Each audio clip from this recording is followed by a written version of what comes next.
Halo adik-adik, apa kabarnya? Kak Adi harap adik-adik semua dalam keadaan baik dan juga sehat. Yuk kita mau bersyukur kepada Tuhan melalui doa. Tuhan Yesus, terima kasih atas hari ini. Kami bersyukur atas kehidupan kami. Terima kasih karena Tuhan mengasihi kami. Di dalam nama Tuhan Yesus kami bersyukur dan kami berdoa. Amin. Adik-adik, tahu nggak apa ini? Benar, ini adalah laba-laba. Tahu nggak laba-laba suka membuat apa? Iya, sarang. Ini adalah jaring laba-laba yang kuat. Tapi ada apa ya dengan jaring laba-laba dengan cerita hari ini? Kita dengarkan yuk. Di saat Perang Dunia Kedua, ada tentara Amerika yang dia terpisah dari teman-temannya. Dia sedang berjuang di Pulau Pasifik. Dia terpisah dari teman-temannya dan dia gak tahu harus kemana. Dia sendirian. Saat dia sendirian di hutan, dia bisa mendengar langkah tentara musuh yang banyak mendekat ke arahnya. Dia lari untuk mencari perlindungan. Dia melihat di sebuah bukit ada gua-gua yang tidak terlalu besar sih, tapi cukup untuk tubuhnya masuk ke dalamnya. Dan tentara ini masuk ke dalam gua tersebut. Dia merangkak dan akhirnya dia masuk ke dalam gua tersebut. Di saat seperti itu dia berdoa kepada Tuhan. Tuhan, tolong lindungin aku. Tolong jagai aku. Apapun yang terjadi, aku tetap mengasihimu dan aku percaya kepadamu. Setelah berdoa, dia mendengar ada langkah musuh, ada langkah tentara musuh yang semakin mendekat dan mendekat. Tentara musuh itu sedang mencari di gua-gua yang lain, tetapi langkah itu semakin mendekat. Lalu dia mulai berpikir, ya sudahlah, kalau memang Tuhan mau tolong aku, ya tolong aku, tapi kalau tidak ya sudah. Dia putus asa. Dia ketakutan. Aduh, bagaimana ini? Tiba-tiba, tentara ini melihat seekor laba-laba adik-adik. Laba-laba itu ngapain ya? Ternyata laba-laba itu lagi membuat sarang di depannya. Jaring demi jaring, laba-laba terus membuat sarang. Lalu tentara ini berpikir, yang aku butuhkan sekarang ini kan adalah tembok yang tebal, bukan laba-laba, bukan jaring laba-laba. Maksud Tuhan apa sih? Langkah musuh semakin mendekat dan tentara ini sudah pasrah. Dan saat tentara musuh mendekat gua tempat dia bersembunyi, tentara musuh itu langsung pergi, tidak melihat ke dalam gua. Ada yang tahu kenapa?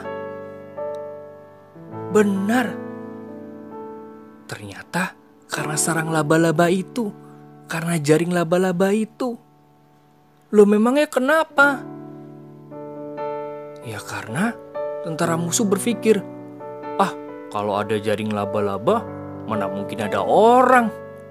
Kan biasanya jaring laba-laba hanya ada saat ruangan itu kosong, saat tidak ada siapa-siapa. Akhirnya tentara musuh itu pergi. Wah, langsung tentara yang lagi bersembunyi itu merasa malu sendiri. Dia berkata, ampuni aku Tuhan. Ternyata Tuhan menolong aku dengan cara Tuhan yang luar biasa. jaring laba-laba ini lebih kuat dibandingkan tembok yang tebal. Adik-adik, apakah adik-adik pernah merasa ketakutan, merasa putus asa, merasa bahwa Tuhan gak tolong aku? Atau jangan-jangan malah bukan adik-adik, tapi papa mama yang punya perasaan seperti itu. Apalagi sekarang kita sedang mengalami pandemik COVID-19. Kita pasti takut. Kita pasti bertanya-tanya, Tuhan tolong aku enggak? Tuhan tolong kita apa enggak?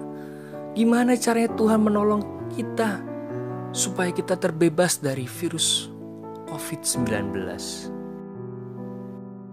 Kak Adi teringat tentang firman Tuhan yang berkata seperti ini. Mazmur 121 ayat 1 dan 2. Aku melayangkan mataku ke gunung-gunung. Dari manakah akan datang pertolonganku? Pertolonganku ialah dari Tuhan yang menjadikan langit dan bumi. Dari firman tersebut, kita belajar bahwa ternyata Tuhan adalah tempat pertolongan kita. Tuhan yang menjadikan langit dan bumi sanggup menolong kita, sanggup menyelamatkan kita di tengah virus COVID-19. Tuhan menolong kita dengan caranya yang ajaib, yang tidak pernah kita pikirkan sebelumnya. Coba adik-adik tanya pada diri adik-adik, apakah Tuhan menolong aku? Mungkin dengan caranya yang tidak pernah adik-adik pikirkan sebelumnya. Coba tanya ke papa mama, Pa, Ma, apakah Tuhan pernah menolong kita dengan cara yang tidak pernah kita pikirkan sebelumnya? Kak Adi percaya Tuhan pasti menolong kita. Mari kita berdoa. Tuhan Yesus, terima kasih karena Engkau menyertai kami, karena Engkau menolong kami. Rancangan-Mu dan rencana-Mu sungguh ajaib dalam hidup kami. Tidak pernah terpikirkan cara-Mu untuk menyelamatkan dan menolong kami. Tetapi yang kami tahu bahwa rancangan dan rencana-Mu itu baik dalam kehidupan kami. Terima kasih Tuhan Yesus.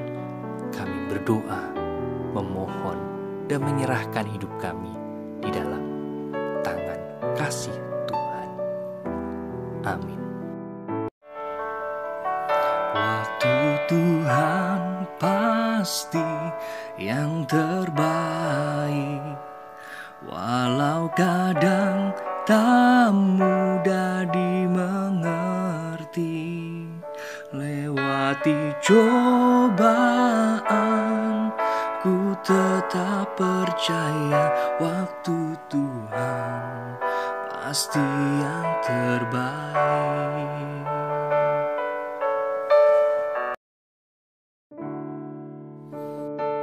Adik-adik, waktu Tuhan memang yang terbaik.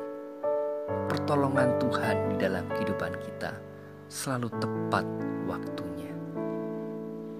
Adik-adik sekarang pikirkannya di rumah, boleh ditulis. Lalu setelah itu ceritakan kepada papa dan mama, kepada semua orang, apa pertolongan Tuhan dalam kehidupan adik-adik. Adik-adik juga bisa nanti setelah adik-adik tulis, adik-adik menceritakan, adik-adik kirim ke WhatsApp kakak-kakak sekolah minggu. Kak Adi pengen tahu apa aja pertolongan Tuhan dalam kehidupan kalian. Tetap sehat selalu ya, tetap semangat, dan percayalah pertolongan Tuhan pasti tepat pada waktunya buat adik-adik, buat keluarga, dan buat kita semua. Tuhan Yesus memberkati. Dadah.